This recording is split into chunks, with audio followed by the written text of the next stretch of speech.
Niani est au bord du fleuve, sa vieille calebasse entre les mains. Elle la plonge doucement dans l'eau, son visage concentré mais apaisé. Ses lèvres bougent au rythme d'un chant mélancolique. Le soleil couchant diffuse une lumière rouge et dorée sur sa peau, enveloppant la scène d'une atmosphère presque sacrée. Le reflet des flammes du ciel danse sur l'eau agitée du fleuve. Alors que sa voix s'élève, un écho léger résonne autour d'elle, comme une vibration mystérieuse. Surprise, elle redresse la tête et scrute l'horizon avec des yeux écarquillés, le souffle suspendu. Elle soulève la calebasse dégoulinante et observe l'intérieur. Son expression passe de la curiosité à l'émerveillement. De petites perles scintillantes brillent à la surface, comme des étoiles piégées dans l'eau. Son cœur bat si fort qu'elle serre la calebasse contre elle pour ne pas la laisser tomber. Ses doigts tremblants touchent une perle. Son visage se crispe entre crainte et fascination, et ses lèvres murmurent une prière. La lumière tamisée du crépuscule enveloppe son geste, créant une ambiance mystique et tendue. Plus tard, dans sa maison, Niani dépose les perles sur une natte. Ses enfants, les yeux brillants et les ventres désormais repus, rient et dansent autour du feu. Leurs visages illuminés par les flammes montrent une joie débordante. Les voisins, attirés par ce tumulte joyeux, s'approchent en souriant, leurs sourcils relevés de curiosité. L'un d'eux interroge Niani, mais elle détourne légèrement le regard, ses lèvres esquissant un sourire mystérieux, sa main caressant tendrement la calebasse posée à ses côtés. Au lever du jour, Niani se tient de nouveau au bord du fleuve. Sa calebasse entre les mains, elle entonne un chant doux. Son visage reste concentré, ses yeux brillent d'espoir. L'eau reflète la lumière pâle du matin, et une brume légère flotte au-dessus du fleuve, créant une atmosphère calme et mystérieuse. Soudain, la calebasse vibre légèrement. Niani ouvre grand les yeux. Ses lèvres s'entr'ouvrent de stupeur. Quelques perles lumineuses apparaissent dans le récipient, scintillant comme des gouttes d'étoiles. Jour après jour, Niani revient au fleuve. Chaque fois qu'elle chante avec ferveur, la calebasse tremble doucement et lui offre de nouvelles perles. Son expression passe tour à tour de l'émerveillement à la gratitude. Ses mains caressent les perles avec douceur, et ses lèvres esquissent un sourire reconnaissant. Le décor du fleuve, baigné de lumière changeante, parfois éclatante sous le soleil, parfois orangée au crépuscule, accompagne ses gestes et ses chants. Au village, ses enfants portent désormais des habits colorés. Leurs visages rayonnent de fierté tandis qu'ils courent dans les ruelles. Niani distribue du mil et des soins, ses gestes empreints de tendresse. Les voisins, rassemblés autour d'elle, la regardent avec admiration. Leurs yeux pétillent, certains joignent les mains en signe de respect. Les voix s'élèvent « Niani est bénie !» Un vieil homme hoche la tête, son visage ridé illuminé d'un large sourire. Dans la soirée, alors que le village s'anime autour des feux, Niani reste légèrement en retrait. Ses doigts serrent la calebasse contre sa poitrine. Son regard, à la fois fier et troublé, se perd dans les flammes dansantes. Ses lèvres se pincent, son front se plisse. Son esprit questionne. Et si un chant plus long, plus puissant, révélait quelque chose de plus grand? L'éclairage du feu projette des ombres mouvantes sur son visage, accentuant son hésitation intérieure. Dans le village, la maison de Niani résonne de rire. Ses enfants mangent à leur faim, leur visage illuminé de sourires. Des anciens, assis à l'ombre des arbres, la regardent en hochant la tête avec fierté. Leurs yeux plissés s'emplissent de bienveillance, tandis qu'elle passe près d'eux. Chaque soir, au bord du fleuve, Niani chante. Sa silhouette se découpe dans la lumière orangée du crépuscule. Elle tient la calebasse entre ses mains, l'eau scintillant doucement. À chaque mélodie, le récipient vibre et laisse apparaître des perles lumineuses. Son expression alterne entre gratitude et étonnement discret. Un soir de pleine lune, le fleuve s'illumine d'argent. La brise fait frissonner les herbes au bord de l'eau. Niani lève le visage vers le ciel, ferme les yeux et ouvre la bouche sur un chant plus puissant que jamais. Sa voix monte, portée par une fièvre intérieure. Ses mains serrent la calebasse contre elle, qui tremble violemment avant de se remplir d'un torrent de perles. Ses yeux s'écarquillent, brillant d'avidité et de fascination. Son souffle s'accélère. Le lendemain, Niani traverse le marché. Elle tend des perles aux marchands, ses doigts ornés de nouveaux bijoux scintillants. Ses enfants portent des habits colorés, courant autour d'elle en riant. Des femmes s'arrêtent pour l'admirer, leur regard oscillant entre fascination et envie. Certaines se penchent l'une vers l'autre, chuchotant et levant les sourcils. Regardez comme Niani est devenue belle. D'autres plissent les lèvres avec un air respectueux, murmurant « C'est la bénédiction des esprits ». La nuit venue, Niani reste seule dans sa maison silencieuse. Le feu projette des ombres mouvantes sur ses murs. Elle fixe la calebasse posée devant elle, ses sourcils froncés, ses lèvres serrées. Ses doigts tambourinent nerveusement contre sa cuisse. Dans ses yeux, un éclat d'inquiétude traverse l'orgueil. Ses oreilles semblent entendre une voix intérieure, lui murmurant une question qu'elle n'ose pas prononcer. Les semaines passent. Au bord du fleuve, elle continue de chanter. Mais ses gestes deviennent plus brusques, ses épaules tendues. Ses lèvres se crispent quand elle ouvre la bouche. Les notes jaillissent, fortes mais dures, comme arrachées de sa gorge.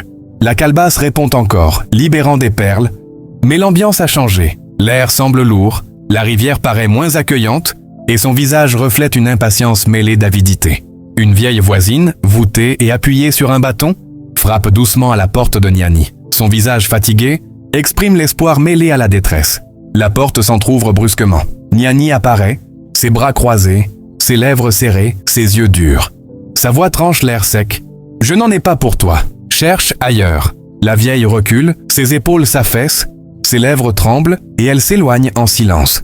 Dans la ruelle, quelques voisins observent, échangeant des regards froids, leurs sourcils froncés. Le soir venu, ses enfants sont assis autour du feu. Leurs visages, autrefois joyeux, paraissent tristes et perdus. L'un d'eux serre ses genoux contre sa poitrine, le regard baissé. Le plus jeune fixe sa mère d'un air inquiet, ses yeux brillants de larmes retenues. Niani, de son côté, s'occupe uniquement de la calebasse posée à côté d'elle. Son expression est distante, absorbée, presque obsessionnelle. Une nuit, le fleuve s'étend devant elle, éclairé par une lune voilée. Niani s'assoit au bord de l'eau.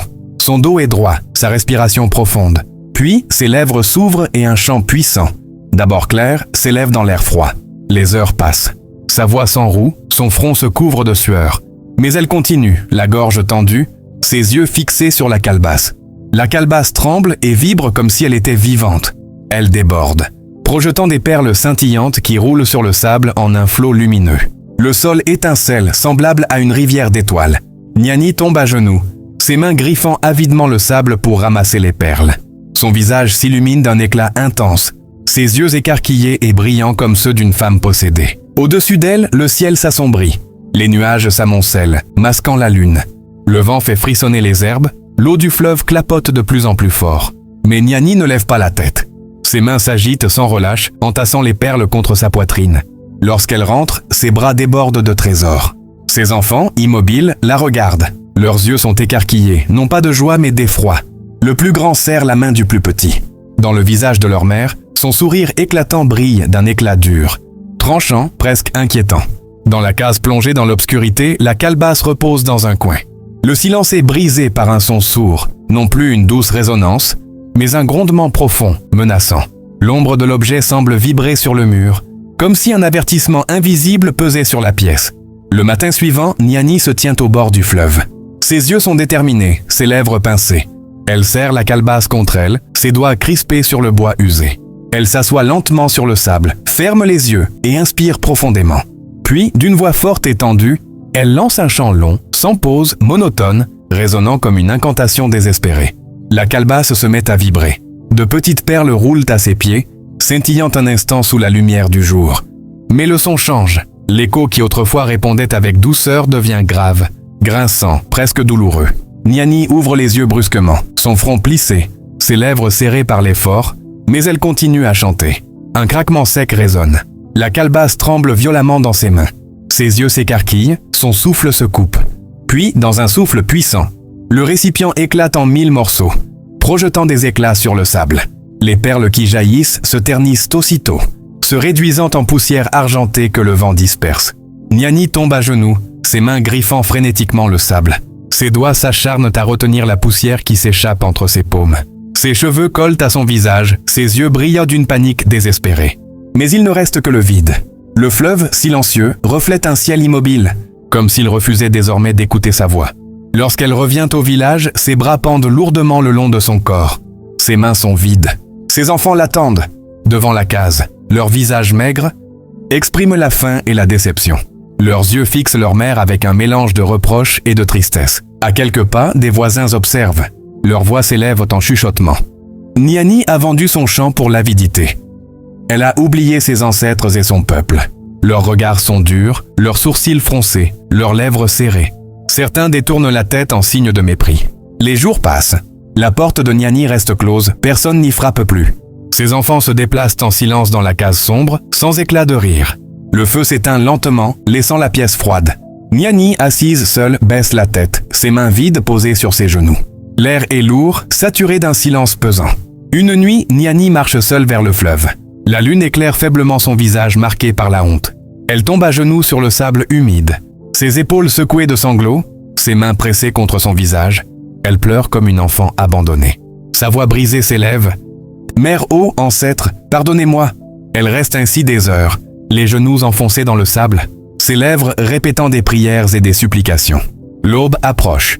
Le ciel s'éclaircit d'un voile doré et soudain, le fleuve émet un léger chant. Une vibration claire, douce, apaisante, semblable à un souffle maternel, effleure l'air. Niani relève la tête, ses yeux rougis s'écarquillant d'émotion. Son visage se détend, ses lèvres s'étirent en un sourire fragile. Le soleil se lève, ses rayons illuminent les flots paisibles. Niani essuie ses larmes du revers de sa main, puis pose ses paumes sur sa poitrine, son souffle lent et apaisé. Elle se relève avec une démarche lente, mais le regard adouci, comme libéré d'un poids. De retour au village, ses enfants l'accueillent en courant. Elle les prend dans ses bras, ses yeux brillants encore d'humidité. Ses voisins la voient chanter en travaillant au champ ou au bord du feu le soir. Ces chants, désormais doux et sincères, font sourire les visages fatigués et calmer les pleurs des plus jeunes.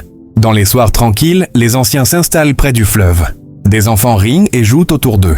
L'un des vieux, sa main posée sur une canne, lève la voix. N'oubliez jamais l'histoire de Niani, la femme au champ et à la calebasse. Les enfants s'arrêtent, leurs yeux brillants fixés sur lui. Le fleuve, derrière eux, reflète les lumières dorées du couchant, comme s'il chantait encore.